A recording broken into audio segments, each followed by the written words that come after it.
2 weeks ago. And so that is going to be an ongoing and long process. And I agree with Mark 100%. Everybody in this room and your friends and relatives all need to be involved in that process. They're going to be looking for input from the public, and there's going to be lots of opportunities to participate. So all of that has to go forward. So you have all these balls in the air right now. On top of all that, as Mark pointed out, the National Park Service has an easement on a lot of the property at Fort Monroe that they don't own.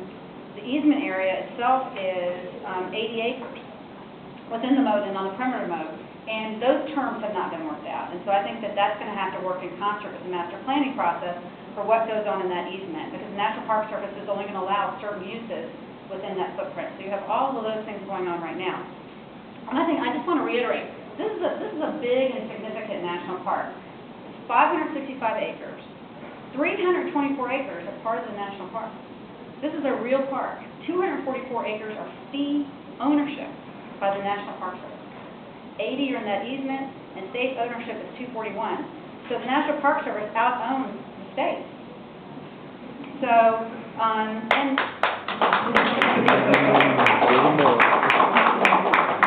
the other thing I want to tell you about is why we have a National Park Service unit at all. And Mark and the rest of the citizens will remember when we first went to D.C., we had a line that went around the entire 565 acres. We got the Fort Monroe Authority Board to approve a boundary around the whole 565 acres. But when you're going to accomplish something that involves Congress, Senate, the President, the Governor, the House of Delegates, City Council, all of this stuff, sometimes you have to sit down and all get in our room and agree to what is actually feasible. And that's what we did. We had to have something the National Park Service would endorse, the White House would endorse, the Governor's Office would endorse, and a bifurcated congressional delegation would endorse.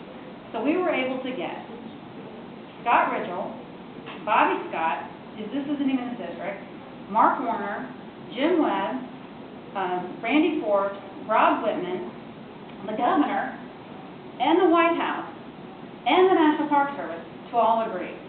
And that is why we have the National Park Service unit now. And if you talk to folks in D.C., there were hundreds of candidates ahead of us, all right? We were able to swim past all those candidates and get to the top of the list and be the first Antiquities Act designation the President made during his presidency because we all got together and worked together as a team and crossed aisles. So I just want to tell you that, if I could go back in a time machine a year ago and see this, ubiquitous National Park Service pamphlet that you see at every national park, and actually see that it says Fort Monroe National Park and see the website, I would have been pinching myself, because as Mark said, everybody said we couldn't do it, but we did. And we did it with the help of conservation partners like the Sierra Club, and the National Park Service Conservation Association, and the National Trust for Historic Preservation, and all those folks were key. They told us that they got 3,000 positive letters and emails. We had almost 1,000 people show up at the convention center. And then, never in the history of the National Park Service have they had this much, happy togetherness, all right? And then, this is really true too.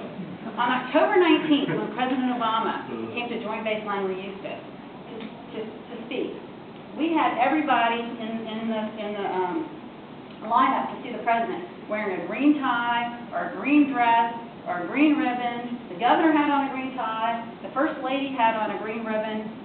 Dr. Harvey, Bobby Scott, every single person in the clutch was dressed in green. Dr. Locke, Senator Locke, had on green shoes and a green dress. Some green in her hair. Anyway, so every single person went to the president. And then we had people lying in the street. We had all the kids wearing green. We figured out where the motorcade might go, and so we had signs on every motorcade possible route saying, "Make Fort Monroe a National Park." And so I waited to the back of the clutch because I was hoping maybe I'd get 7 extra seconds with the president. When I got up there, I said, "Mr. President, we want you to make Fort Monroe a national monument." He said, "I know." And when we went to D.C., they told us that the reason he signed that order on November 1st was because he got in the car after he saw the public support down here, bipartisan support, and he got on the phone and he said, "Why haven't we done this already?" So you think that this grassroots stuff You know, I thought it was a little corny, to be honest with you. I mean, I wore my green blouse, I had to go buy one. And I supported the whole thing, but it worked. And it was a thing of beauty. So, I'm really excited about the future for Monroe. I'm very excited about the continued effort on behalf of the preservation community to make sure that it's done carefully and correctly. Slowly is okay, because we only get one shot to do this thing right. And this is the first step in that direction. And, I want to see us work with Sasaki. I want to see us work with Sasaki or another firm or with our own firms on planning Phoebus as the gateway to Fort Monroe. A